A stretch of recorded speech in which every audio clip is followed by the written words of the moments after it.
बाकी इन सभी जो विद्वद्गण हैं बहुत श्रेष्ठ सर्वश्रेष्ठ जो कलाकार हैं और भाव और भाषा में जो उत्कृष्ट प्रतिभा रखते हैं उन सबको सर्वप्रथम फिर अपने जो मेरी माता बहनें हैं और छोटे छोटे बालक हैं और यहाँ जो हैं अनुज हैं उन सब का बहुत मैं कहती हूँ कि आज हमारा सौभाग्य है कि हमें सामने में आने का सौभाग्य प्राप्त हुआ है और रंजीत भाई ने जो इतना अच्छा निमंत्रण दिया मेरे उन्हें दिया और मुझे उसी बात से यहाँ आने का कोई पुण्य हमारे फलित हुए जो हम यहाँ पर आए हैं। उनका कहना है कि आप थोड़ा सा जो आर्य समाज महिलाओं को सशक्त बनाने में जो उसने अपना योगदान किया है उस पर आप थोड़ा सा बताएं। सबसे पहले तो ये जो श्री राम का जहाँ नाम आ जाता है वहाँ हम पूरी तरह से समर्पित हो जाते हैं क्योंकि हमारे जो घर है उस पर भी भारत में श्री राम का की स्थापना करवाई और हमारे जो पिताश्री थे उनके इष्ट थे श्री राम, तो उनके माध्यम से ही हमें राम जी की भक्ति हुई। तो जब चर्चा हुई आपके जो दिखाई देता तो सबसे पहले ये चर्चा हुई कि वैदिक रामायण पढ़ते ही मस्तिष्क में आया कि वैदिक रामायण के जो ऋग्वेद है उसमें सर्वप्रथम रामायण जो है बीज रूप में आए थे, मंत्र के रूप में आया था और वहाँ से वाल्मीकि जी ने उसको विस्तार में हमारे सामने रखा है कि जो रामायण है वो ये जो धरातल है इसका सर्वप्रथम महाकाव्य है। इसके बाद जब हम आर्य समाज की बात करें, आर्य समाज का आपके सामने लिखा हुआ है कर्णवंतो विश्वम आर्यम, अर्थात विश्व को श्रेष्ठ बनाना। इस उद्देश्य को लेकर आर्य समाज की स्थापना दयानंद सरस्वती जी ने की थी 1875 में बम्बई में उन्होंने की थी। साथ ही अगर हम उस जिस समय का हमारी स्थापना की है उसका थोड़ा सा उसमें जाए तीज में जाए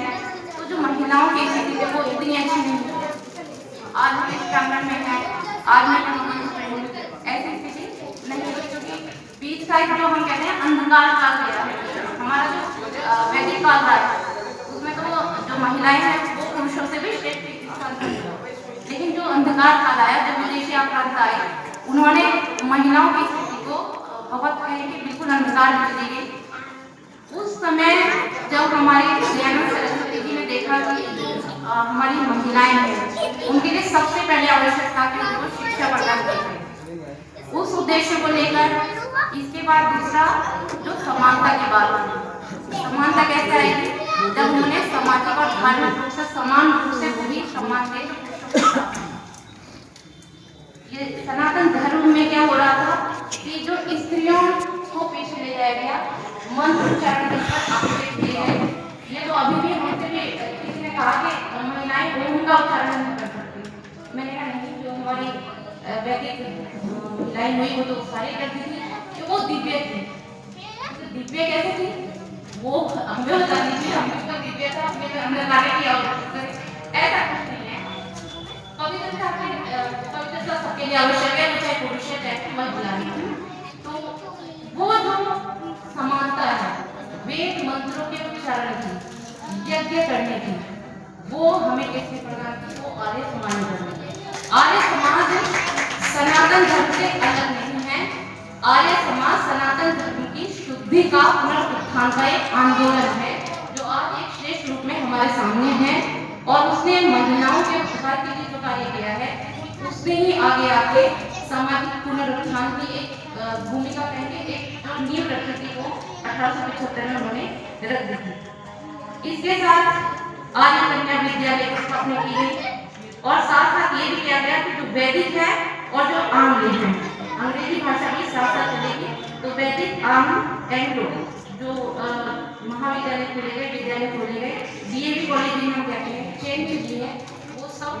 उसी का जो आर्य समाज का जो आंदोलन आरंभ हुआ उसने किया और पीछे ये भावना थी कि महिलाएं हैं वो स्वावलंबी बने और उनके अंदर जो आत्मनिर्भरता है। हाँ, यदि आप आज भी नौकरी कर रहे हैं और आप तनख्वाह लेकर आते हैं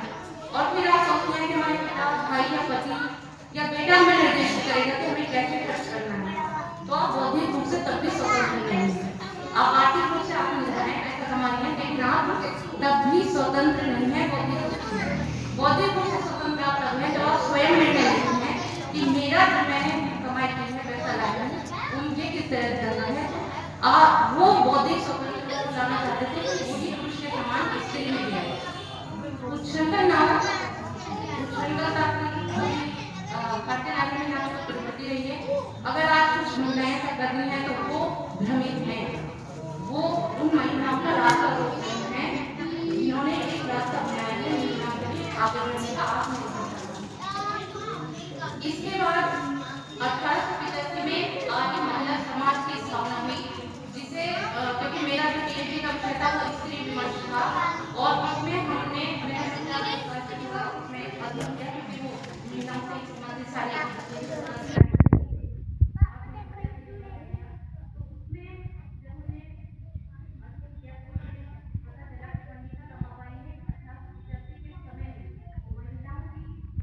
निर्भरता है, स्वावलंबन बनना है,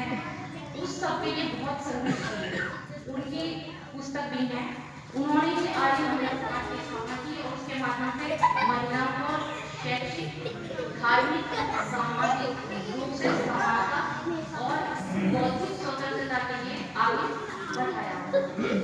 मुझे लगता है कि इससे ज़्यादा समय मुझे नहीं लेना चाहिए क्योंकि अभी राम कथा में सुनने का सबका ही हृदय है। मैं आप सबका बहुत आभार व्यक्त करती हूँ, आपने सुना और जितने भी यहाँ के जो आयोजक बैठे हैं उन सबको बहुत बहुत साधुवाद कि उन्होंने इतना सुंदर और सार्थक आयोजन यहाँ पर आयोजित किया है। हम सबकी बहुत बहुत मंगल कामनाएं आप सबके साथ हैं। ऐसे आयोजन आप समय समय पर करते हैं और हमें भी मौका देते हैं यहाँ पर आए